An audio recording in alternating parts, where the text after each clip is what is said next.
Namaskar and welcome to NatStrat Conversations. My name is Pankaj Saran and I welcome you to another episode of our conversations where we bring you geopolitics, technology, and economy.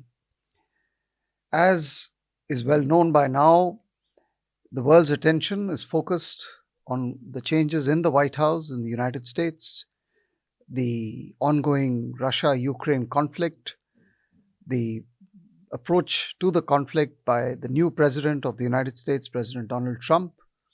And so, a lot of action, a lot of statements, and a lot of initiatives in the last 8 weeks. We are very fortunate to have in our studio someone who's been following this very, very closely. Thomas Graham. He is a senior fellow of the Council for Foreign Relations that is based in New York, a very well-known and reputed Russian expert, a scholar. He's served in various positions in the US government, in the US Embassy in Moscow, at the State Department, the Defense Department, as well as in the US National Security Council. So no one better than him. And of course, he's authored a book very recently, about a year or two ago, Getting Russia Right.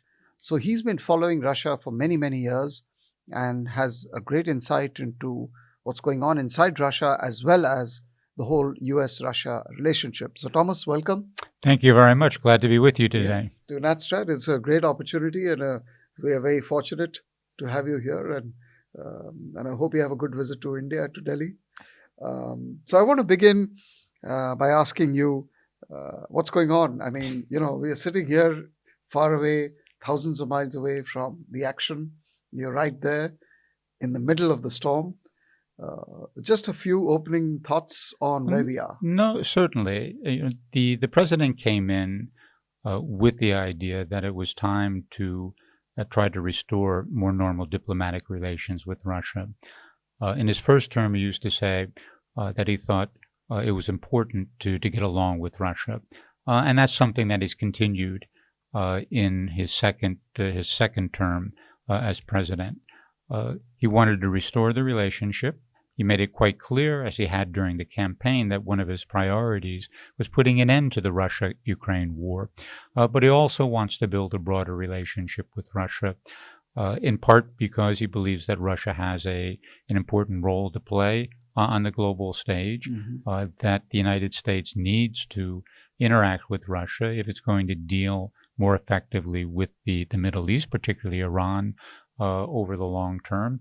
And there's also an element of thinking about the Indo-Pacific region, and that is how the United States and Russia may operate in order to improve the U.S. position vis-a-vis China over the long run. So a lot of these things come together in the administration's policy, and we've seen that unfold over the past 7 or 8 weeks. Great.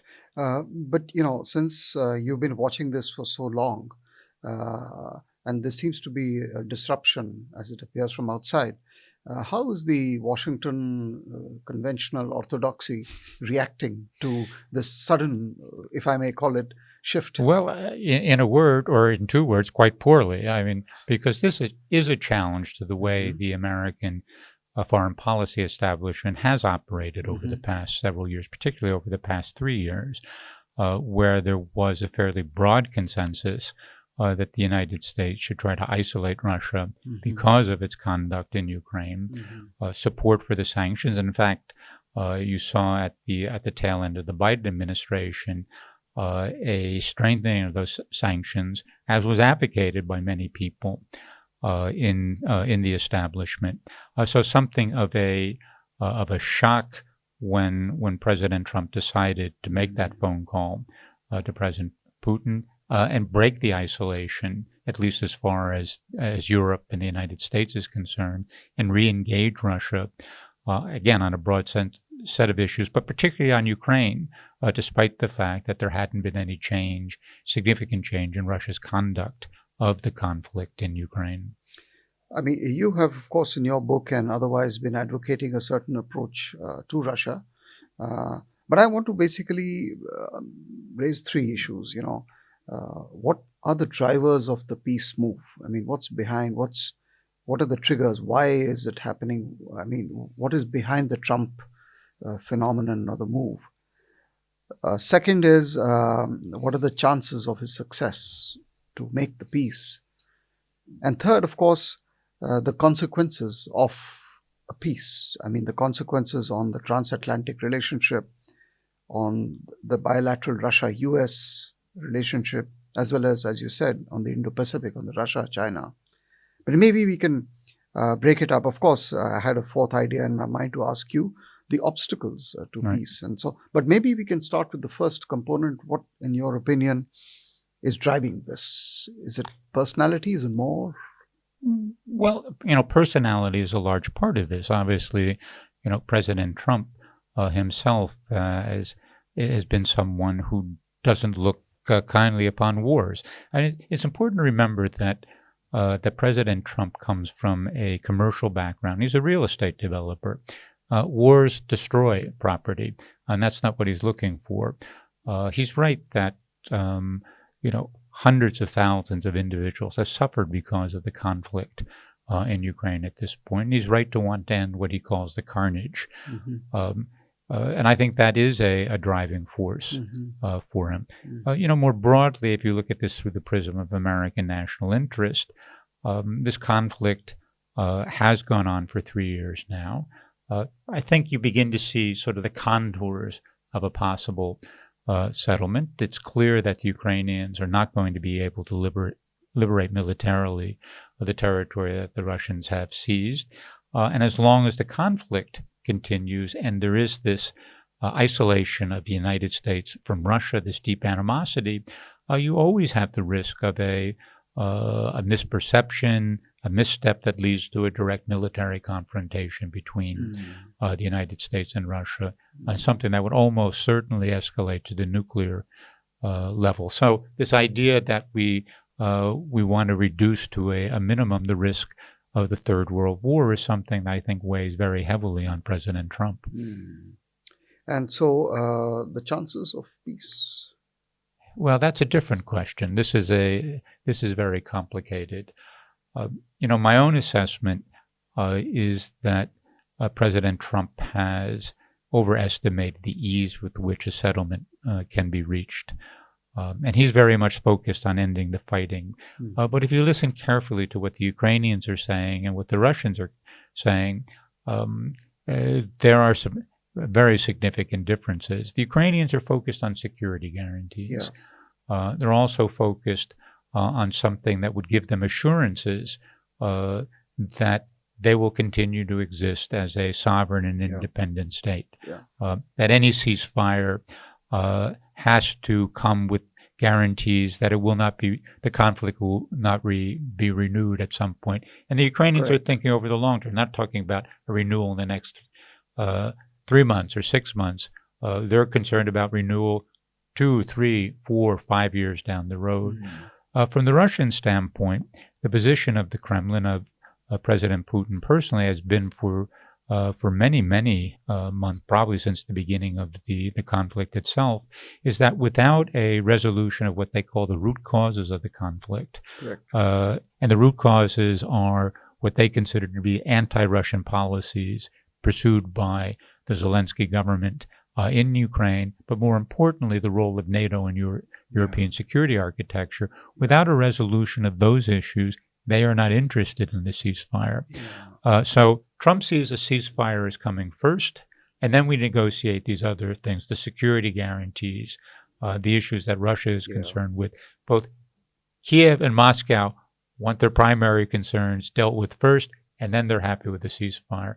So that is the diplomatic sort of equation at this point, and we'll see whether President Trump and his team can navigate this diplomatically.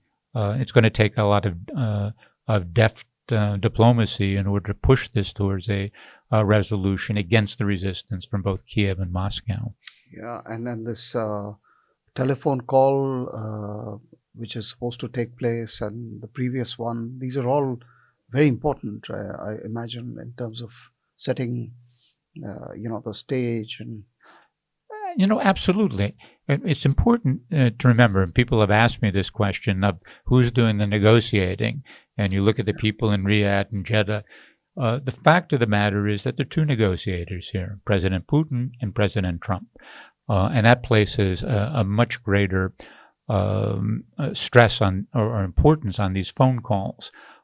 So the initial phone call was important in breaking the isolation of beginning to lay a broader agenda for U.S.-Russian relations in the future. This phone call that will take place in the near future will be focused more narrowly on the ceasefire itself.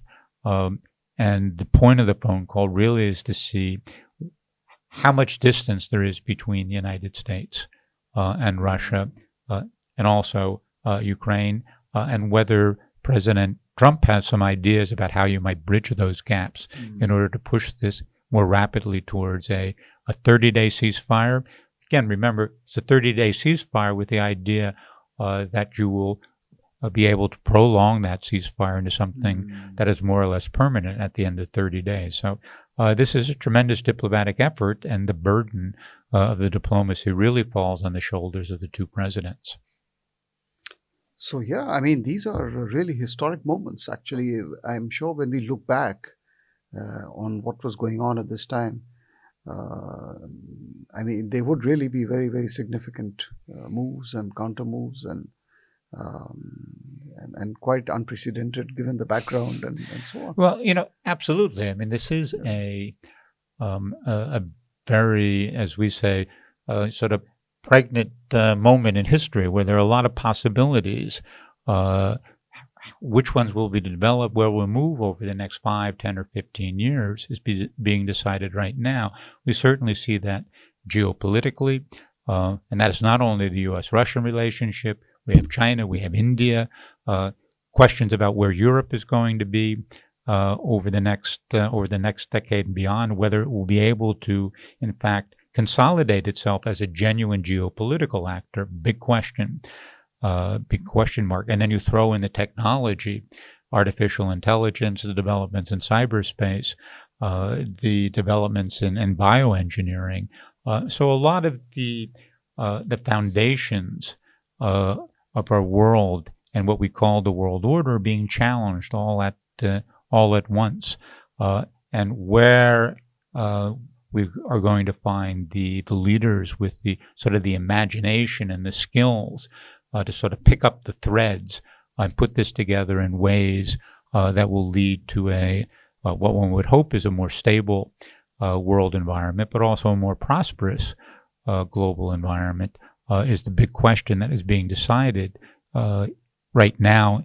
And I would argue, well, the Biden administration, for all the criticism, was right that the 2020s is going to be a decisive decade in the development of global affairs. Yeah, I mean, that was written in the national security paper. Strategy, right? And we have 5 years left to the decade, and a lot of, I think, important developments in the future. So on the consequences, I mean, let's assume that there will be some positive development rather than more of success rather than failure. But the consequences, I wanted to actually focus a little more on the China aspect that you mentioned. What could be the consequences for China? I mean, both in terms of, especially the Russia-China relationship and the broader geopolitical. No. Look, it's a good question. There are people in and around President Trump who really hope that what they can do is decouple Russia from China. And they are prepared to go very far in making movements towards Russia to get that result. They are prepared to make more concessions, I would argue, on Ukraine and perhaps European security than even the president is at this point, on the assumption that will lead Russia to rethink its relationship with China. Now my impression is that is not going to happen. Russia has very good strategic reasons for maintaining good neighborly relations with China. They don't want tension along that long border. China provides a market for Russian goods. It's a robustly growing Sure. economy, and Russia wants to partake of some of that economic dynamism that it lacks on its own. But that doesn't mean that Russia is not interested in rebalancing the relationship with China. And if you look at the world sort of cold-heartedly, if you're looking for a strategic balance to China, there's really only one place in the world you can find that, and that's the United States.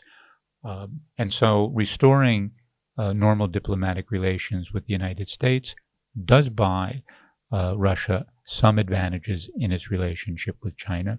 It's interesting that you hear Beijing and a lot of Chinese experts sort of raising questions about where this U.S.-Russian relationship is going. You detect a certain amount of nervousness that this could be problematic for the Chinese. If I'm sitting in Moscow, that's good.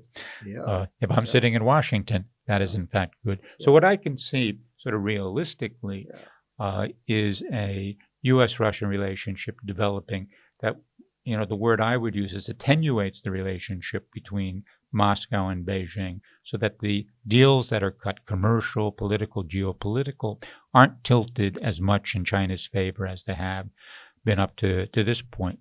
That is good from the standpoint of the United States. It reduces to some extent the challenge we're going to face from China going forward. Now, of course, India is also an element in this. We and the Trump administration, I think, is intent on building an even closer relationship with India. In some ways, it's better positioned to do that because it's not as negative on Russia. So in the Biden administration, there was always this tension between, well, we want to build good relations with India. We're concerned about the Indo-Pacific.